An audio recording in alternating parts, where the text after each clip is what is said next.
அஸ்ஸலாமு அலைக்கும் வரஹ்மத்துல்லாஹி தஆலா வபரகாத்துஹு. கண்ணிமிக்கவர்களே, அல்லாஹ் ரப்பல் ஆலமீன் இந்த ரமலானில் நாம் செய்யக்கூடிய அத்துணை நற்காரியங்களையும் கபூல் செய்து கொள்வானாக.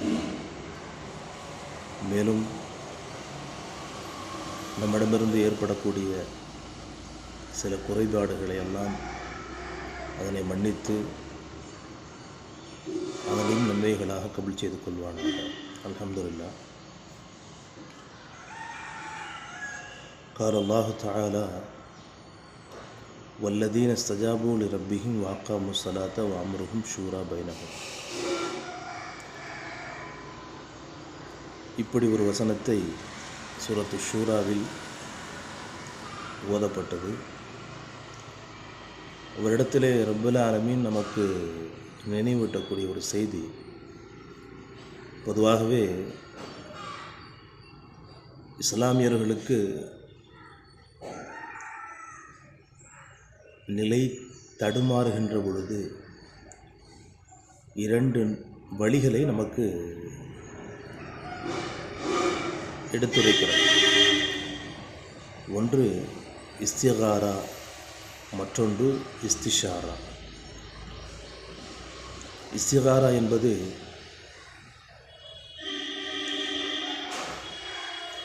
ஒரு நன்மையை தேடுதல், ஒரு ஆழமாக நம்பிக்கை வைத்து அதற்காகவே அல்லாஹ்விடத்திலே தொழுது துஆ கேட்குதல். இஸ்திகாரா தொழுகை என்பதாக பெருமானார் ஸல்லல்லாஹு அலைஹி வஸல்லம் சொல்கிறார்.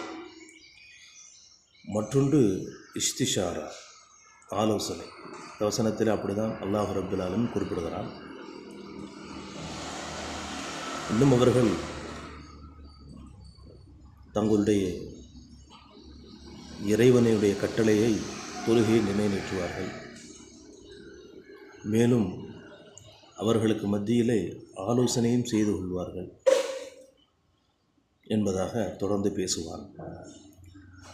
நபி ஸல்லல்லாஹு அலைஹி வஸல்லம் அவர்கள் சொன்னார்கள், மா ஹாப மின் இஸ்திகாரா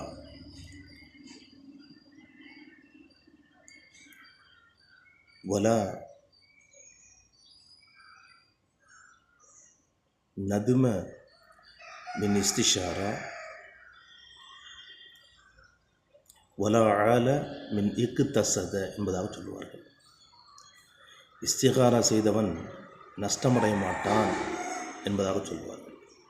இஸ்திஷாரா, ஆலோசனை செய்பவன் கவலைப்பட மாட்டான் என்பதாக சொன்னார். வலா ஆல மின் இக்தஸத, நடுநிலையாக தங்களுடைய செல்வங்களை செலவு செய்கின்றவன் ஏழையாக மாட்டான் என்பதாக சொன்னார். ஆக அந்த அடிப்படையில் மேற்சொன்ன வசனம் நமக்கு குறிப்பிடக்கூடிய ஒரு அற்புதமான விஷயம் என்னவென்று சொன்னால் ஆலோசனை. வரலாறுகளில் எத்தனையோ நிகழ்வுகளை ரப்பல் ஆலமீன் நமக்கு நினைவுபடுத்துவான். இப்ராஹிம் அலைஹிஸ்ஸலாம் அவர்கள் கனவிலே ரப்பல் ஆலமீன் தன்னுடைய மகனாரை அறுத்து பலியிடுவதாக அல்லாஹ்வுடைய கட்டளை, அதை அப்படியே நிறைவேற்றியிருக்கலாம். ஆனால் தன்னுடைய மகனிடத்திலே கேட்கிறார்கள், உன்னுடைய அபிப்பிராயம் என்ன என்பதாக கேட்கிறார்கள். அதற்கு இஸ்மாயில் அலைஹிஸ்ஸலாம் அவர்கள் சொன்னார்கள், அல்லாஹ்வுடைய கட்டளை அதுவாக இருப்பினும் அதை நீங்கள் செய்யுங்கள், என்னை பொறுமையாளர்களோடு நீங்கள் கண்டுகொள்வீர்கள், பெற்றுக்கொள்வீர்கள் என்றார். ஆக அதை அறுப்பதற்காக வேண்டி தயாராக ஆகிவிடுகிறார்கள். அல்லாஹ் ரப்பல் ஆலமீன் அவன் புறத்திலிருந்து ஒரு ஆட்டை கொடுத்து வெளியிடச் சொல்லுகிறான். அப்போ ஆலோசனை என்பது ஒரு உற்சாகத்தை தரும், ஒரு நல்ல ஒரு குழப்பத்தில் இருக்கக்கூடிய நிலையில் ஒரு தெளிவை நமக்கு கொடுக்கும். ஹுதைபியா உடன்படிக்கை, ஹுதைபியாவில் பேச்சுவார்த்தை நடக்கிறது.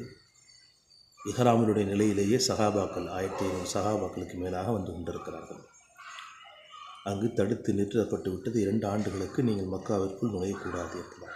2 ஆண்டுகளுக்கு பின்னால் நீங்கள் என்ன செய்யலாம், ஹரம் ஷரீஃபில் வரலாம் என்பதாக முடிவு செய்யப்பட்டது. இப்போ நபி ஸல்லல்லாஹு அலைஹி வஸல்லம் சொல்கிறாங்க, இங்கே இஹ்ராமை கலைத்து விட்டு அறுத்து பலியிடுவதற்காக எந்த பிராணிகளை கொண்டு வந்திருக்கிறீர்களோ அதனை நீங்கள் இங்கே என்ன செய்யுங்கள், அறுத்து பலியிடுவீர்கள். உங்கள் முடியை கலைத்து விடுங்கள் என்பதாக சொன்னார். 3 முறை சொல்லியும் எந்த சஹாபாவையும் என்ன செய்யலாம், கேட்கல. ரசூலுல்லாஹ் இவ்வளவு தூரம் வந்துட்டோம், போயிட்டு வந்துடலாமே அப்படின்ற மாதிரி என்ன செய்யலாம், சஹாபாக்கள் கவலைப்படுறாங்க. நபி ஸல்லல்லாஹு அலைஹி வஸல்லம் அவர்கள் அன்பு மனைவியார் அவங்கள்ட்ட ஒரு ஆலோசனை கேட்குறாங்க. அப்போ அவங்களும் சொல்கிறாங்க, யாரை சொல்லணும்னா நான் ஒரு செய்தியை சொல்லுவேன், அதை நீங்கள் ஏற்றுக்கிட்டிங்கன்னா ஓகே அப்படின்ற மாதிரி ஒரு செய்தியை சொல்கிறாங்க. அப்போ நபி ஸல்லல்லாஹு அலைஹி வஸல்லம் அவங்கள்ட்ட அந்த ஆலோசனை கேட்டதற்கு பின்னால் எப்படி நடந்து கொள்கிறாங்கன்னா, முதல்ல பெருமானார் ஸல்லல்லாஹு அலைஹி வஸல்லம் அவர்கள் இஹ்ராமுடைய ஆணையை கலைத்தார்கள். பின்பு தன்னுடைய முடிகளை என்ன செய்ய கழித்து விட்டார்கள், கழிச்சிட்டாங்க. சஹாபாக்கள் எதுவும் பேசலை, மறுத்து பேச முடியாது, மறுத்து பேசவும் மாட்டாங்க. உடனே எல்லா சஹாபாக்கள் என்ன செஞ்சாங்க, எல்லா சஹாபாக்களும் இஹ்ராமை கழித்து விட்டு என்ன செய்கிறாங்கன்னா முடியை மலித்து கொண்டார்கள். இப்போ ஆலோசனை என்பது நபி ஸல்லல்லாஹு அலைஹி வஸல்லம் அவர்களுக்கு தெரியாமல் இருக்கக்கூடிய ஒன்று அல்ல. இருந்தாலும் சிறியவர்களோ பெரியவர்களோ அவரிடத்தில் ஆலோசனை செய்வதை, அது சரியான தீர்வை நமக்கு தரும் என்பதை, ஒரு குழப்பத்திலிருந்து நம்மை விடுவிக்கும் என்பதை சஹாபாக்களுக்கு மத்தியிலும் நமக்கும் என்ன செய்கிறாங்க, எடுத்து சொல்கிறாங்க. அதேபோல் நயவஞ்சவர்கள் ஆயிஷா சித்திகா ரலியல்லாஹு தஆலா அன்ஹா அவங்களுடைய விஷயத்தில் என்ன செஞ்சாங்கன்னா இட்டு கட்டினாங்க இல்லையா. அப்போ பெருமானார் ஸல்லல்லாஹு அலைஹி வஸல்லம் அவர்கள் அலி ரலியல்லாஹு தஆலா அன்ஹு அவர்கள் அவர்களிடத்துலையும் உஸாமா ரலியல்லாஹு தஆலா அன்ஹு அவர்களுக்கு ஆலோசனை செய்கிறாங்க. இது எப்படி செய்யலாம், இந்த மாதிரி இட்டுக்கட்டுகள் ஆகிவிட்டது அப்படின்ட்டு யோசனை செய்யலாம். ஆலோசனை செய்வதற்கு சிறந்த அறிவு இருந்தால் மட்டும் போதும். சிறியவர்கள் பெரியவர்கள் என்ற பாகுபாடெல்லாம் கிடையாது.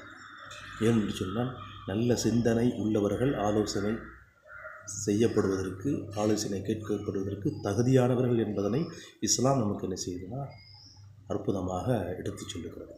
ஆகையினாலே அல்லாஹ் ரப்பல் ஆலமீன் மேற்சொன்ன வசனத்திலே என்ன செய்கிறான், நம்மை ஆலோசனை செய்ய சொல்லி நிறுத்துகிறான்.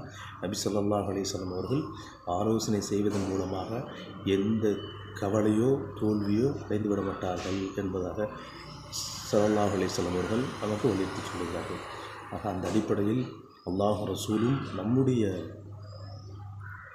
தீனை காப்பாற்ற, தீனை புரிந்து கொள்ள, மறுவுலக வாழ்க்கைக்காக வேண்டி நம்மை நாமே தயார் செய்து கொள்வதற்காக வேண்டி ஆலோசனை என்ற அற்புதமான ஒரு வழிமுறையை எப்படி நமக்கு தெளிவுபடுத்தி கொண்டிருக்கிறார்களோ அதனையெல்லாம் நாம் முழுவதுமாக உணர்ந்து கொண்டு புரிந்து கொண்டு நம்முடைய வாழ்க்கையில் நடந்து கொள்வதற்கு முயற்சிகள் செய்வோமாக. வல்ல ரப்பல் ஆலமீன் நம் அனைவர்களுக்கும் தௌஃபீக் என்ற பேருபகாரத்தை தந்து அருள் புரிவானாக. வாஹர் தவானா அல்ஹம்துலில்லாஹி ரப்பில் ஆலமீன். அஸ்ஸலாமு அலைக்கும் வரஹ்மத்துல்லாஹி தஆலா வபரகாத்துஹு.